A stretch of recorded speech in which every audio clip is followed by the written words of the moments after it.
ইলিশের প্রজননের জন্য মার্চ এপ্রিল 2 মাস নদীতে বন্ধ ছিল মাছ শিকার। এরপর জাটকা রক্ষায় আবারও আজ থেকে মাছ ধরায় 65 দিনের নিষেধাজ্ঞা। বিস্তারিত জানাতে বরিশাল থেকে সরাসরি যুক্ত হচ্ছেন সহকর্মী শফিক মুন্সি। শফিক, নিষেধাজ্ঞার পর উপকূলের পরিস্থিতি কি? জেলেদের জীবন জীবিকা নিয়ে কি বলছেন?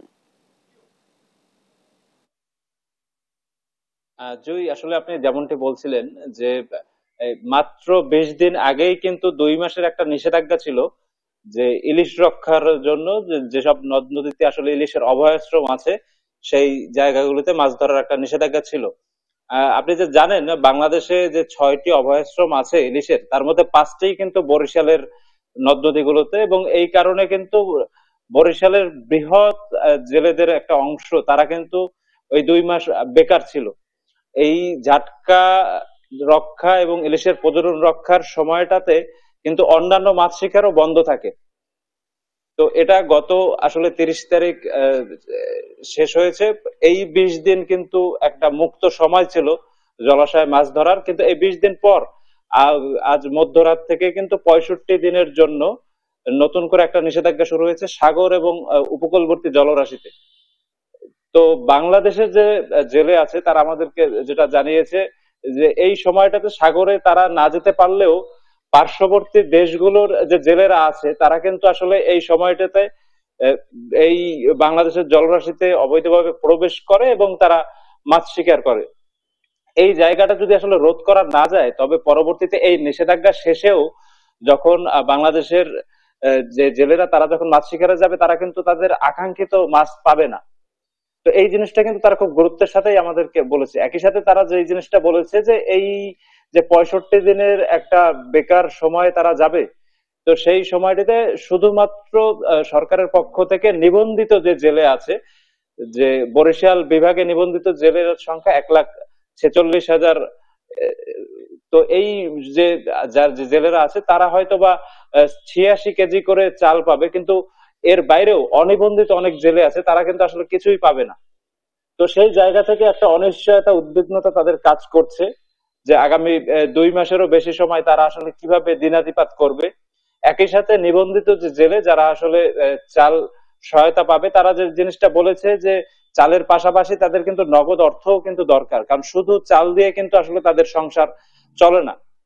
আমরা মৎস্য অধিদপ্তরেও আসলে কথা বলেছিলাম, তো তারা যে জিনিসটা আমাদেরকে জানিয়েছে যে তারা আসলে চেষ্টা করছে সরকারের বিভিন্ন সহায়তা জেলেদের কাছে পৌঁছে দিতে। আমরা এখন বরিশাল চেম্বার অফ কমার্সের একজন পরিচালকের সাথে কথা বলবো যে এই যে নিষেধাজ্ঞার সময়টা, এই নিষেধাজ্ঞার সময় জেলে এবং মৎস্য ব্যবসায়ীরা আসলে কি কি অসুবিধার মধ্যে আছে বলে আপনি জানেন? আসলে এবার আপনারা জানেন যে এবার মাছের যে আহরণটা অনেক কম হয়েছে প্রাকৃতিক কারণেই। এবার গতবারের মতো যেভাবে মাছ আমরা পেয়ে থাকি এই অঞ্চলের মানুষ এবার সেটি পায়নি। দ্বিতীয়ত হলো যে 65 দিনের আবার একটি নিষেধাজ্ঞা আছেন যে সাগরের মাছ ধরার ক্ষেত্রে। এখানে যারা জেলেরা আছেন, আপনি বরিশাল বিভাগে এবারে 4.5 লক্ষ জেলে এখানে বসবাস করেন এবং এর সাথে মৎস্য ব্যবসায়ী আছেন প্রায় 2-4-5 হাজারের মতো মৎস্য ব্যবসায়ী আছে। তা আমরা এবার যে অবস্থাটি হয়েছে তারা খুব মানবতার জীবনযাপন করছে। ইতিমধ্যেই তারা সরকারের কাছে বিভিন্ন আবেদন করছেন, তাদেরকে যে সরকার যে সহায়তাটা দিচ্ছেন এটিকে আরো বাড়িয়ে দেওয়ার জন্য তাদের আবেদন, এবং সত্যিকারই একটি মানবতার জীবনযাপন করছে। কারণ এবারে যে মাছের যে আহরণের যে লক্ষ্যমাত্রা ছিল সেটির অর্ধেকও এবার যেতে পারেনি। বিশেষ করে আপনারা দেখেছেন যে ইলিশ মাছ কিন্তু এই অঞ্চলে এবার বলতে গেলে পাওয়াই যায়নি। এবং যে 65 দিনের একটি যে নিষেধাজ্ঞা, এটা অনেক বড় নিষেধাজ্ঞা। এই 65 দিন জেলেরা তাদের বেঁচে থাকা, তাদের পরিবার পরিজন নিয়ে থাকার এটা অনেক কষ্টকর। এবং আমি সরকারের কাছে আবেদন করব যে বরিশাল বিভাগের যে 4.5 লক্ষ জেলে আছে তাদের জন্য দৃষ্টি রাখা, এবং যারা ব্যবসায়ী আছেন, যারা অনেকে ব্যাংক লোন নিয়ে যারা ব্যবসা করেছেন, তাদের এই সুদের হারটির বিষয়ে সরকারের বিবেচনা করার জন্য আমি সরকারের কাছে আপনার মাধ্যমে অনুরোধ করব।